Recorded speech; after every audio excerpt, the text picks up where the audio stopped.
this whole idea of stealing them back assumes that there's a sense of ownership.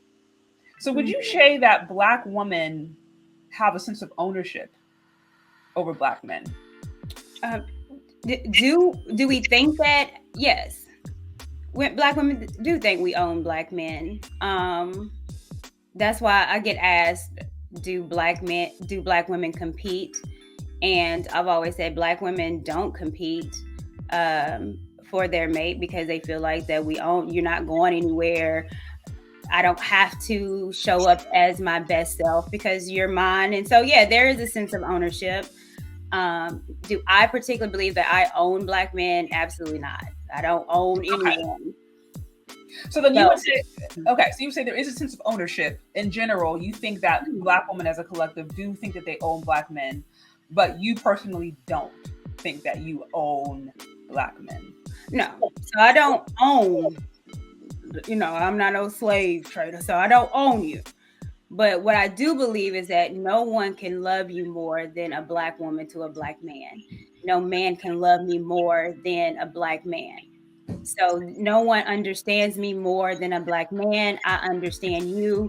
We have communication where we don't even have to verbalize things, and I understand how you feel. We have same experiences, and even, doing this YouTube stuff, I realize, if I give you a head nod, that's a universal thing amongst us.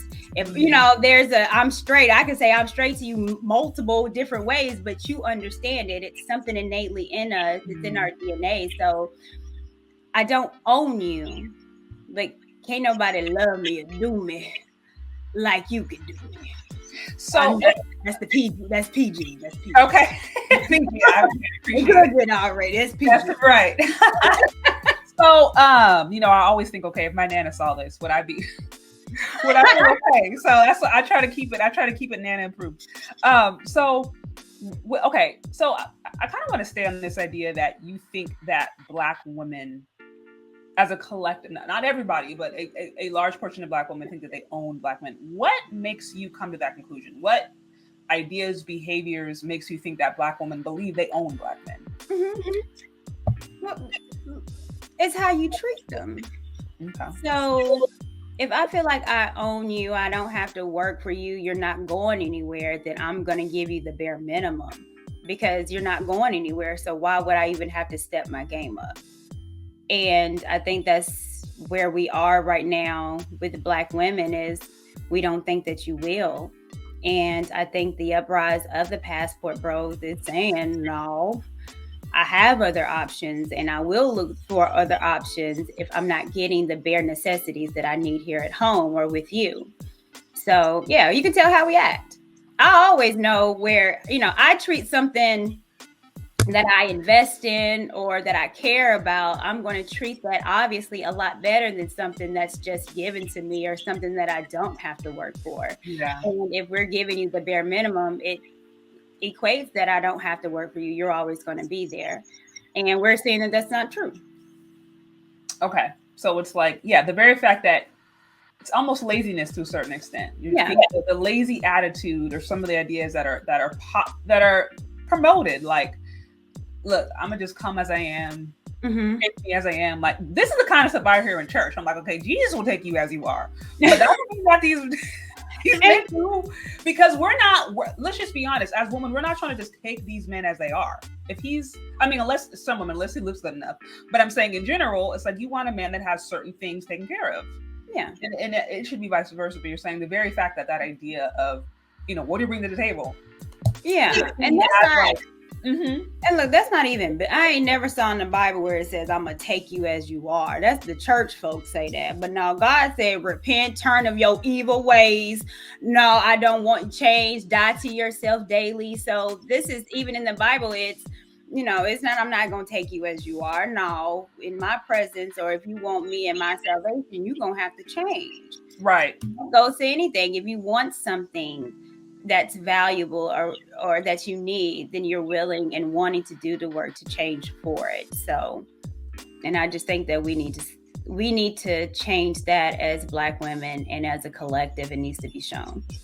No, I couldn't believe more. I could not agree with you more. Shout out to J John 4040 with the 10 on the Cash App. I see Austin Holloman admitted to paying for real 304s when going overseas. These passport betas are mostly going overseas to trick off their money. They don't have any game, so the women don't like them. Ooh, child. Well, you fell away. Okay. I need to, man. I was in my handcuffs. My soundboard has been tripping, so I'm gonna just give you a. I'll have to give you a real handcuff. But I appreciate the super chat.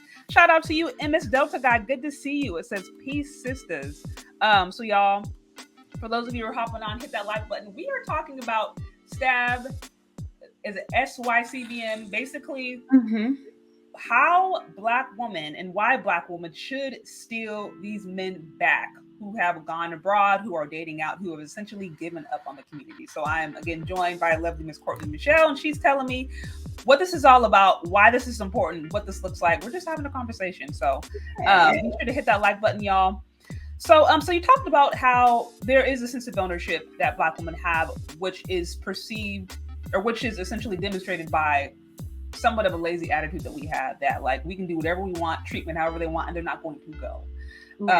I do the reason I think that there is this sense to a certain extent of like they're going to stay no matter what is because I mean, like the very fact that women are encouraged and celebrated for dating out in everywhere, like no matter what a woman does as far as her dating prospects, it's always to be celebrated. And if it's not celebrated, then you're being old school, you're being misogynistic, you're being a mammy, you're being fill in the blank. Mm-hmm. But women's dating preferences by and large are to be celebrated. But that we know that is not the case for men. We know a woman who dates out is expanding her options because Black men are colorist. A Black man who dates out is just colorist. He's the problem. Like there's never really any other reason that the Black man is dating out. It's just because he's colorist. Or there's never really any other reason that a man says, hey, I'm decided to be single. It's because he can't commit. Whereas a woman who decides to be single, she's a boss babe. So we see this imbalance. And I do agree that this has very much to do with the fact that there's Black women out there who think they own men, or they think that they can do whatever. And I think they'll stay. And because of that, I think that is why you see a pushback to the SYSBMs or the passport bros to a certain extent, because some women are just like, wait, huh? Like, we shouldn't have to compete. What are you talking about compete? That's disrespectful. Like, I'm the queen, and as the queen, I should just show up and you should just take me. I agree. I don't, and I don't know if maybe women don't understand the idea of competition, but anything that you do in life, you're competing. Because there's always going to be someone that's better than you or wanting to take your place. So that's within jobs, organizations, if you're wanting to, be the president of your sorority or anything like that. Right. So it's not to say that, I need to, men compete. We're getting better. So why do you want to look good? Why do you want to get your hair done? Why, it's to look better. It's to feel better, but it should also be because you want someone to be attracted to you. Right. Why do you want to lose weight? Because it makes me feel better. I look better in clothes. And hell, my man don't want me to be big and fat. That's how our mentality should be. But I'm just saying that what we do is compete amongst ourselves. Yeah, that will be considered against another woman, but won't compete for her man. That is, especially if he's a good man. Sarah around the corner definitely will. Yeah, it's interesting because we understand these concepts and other things. Like I use the example all the time. Like if you want to be like get a top position at like a Fortune 500 company or whatever. Like let's say you want to work for like I don't know a Google or Apple. You want to be the VP. Yeah, you're not gonna show up to the interview with like a high school degree and think that you're gonna get it. Like you probably have to go to a good college. You're gonna have to have a top GPA. You're gonna have to do internships. You're probably gonna have to have different jobs leading up to that point. Like your resume needs to be stacked. So we understand these ideas when it comes to getting a job, working for the white man, as some people say, or going into corporate, whatever it may be. But now when it comes to relationships, then we just think that it's supposed to just be this laissez-faire, I don't have to do any effort, let me manifest my destiny, God is my husband kind of thing. And it's like, sis, no. Like, well, you still gotta do work. Yeah. And I can admit, I thought that, God will bring me my Boaz. And I don't have to even leave the house. He's going to magically appear. I don't have to do any work. I don't have to show myself being set apart from the others, or why would a man even want you? It was, he'll show up. And we have been told that lie. Oh, we all have.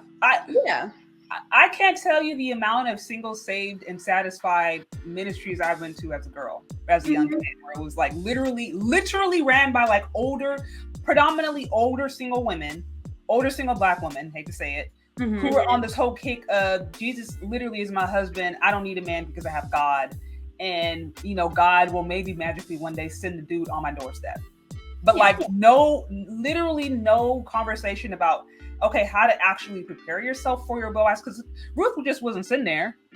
She was working. She like literally integrated herself into that culture because she came from a different culture. She was submissive to her elders in her life.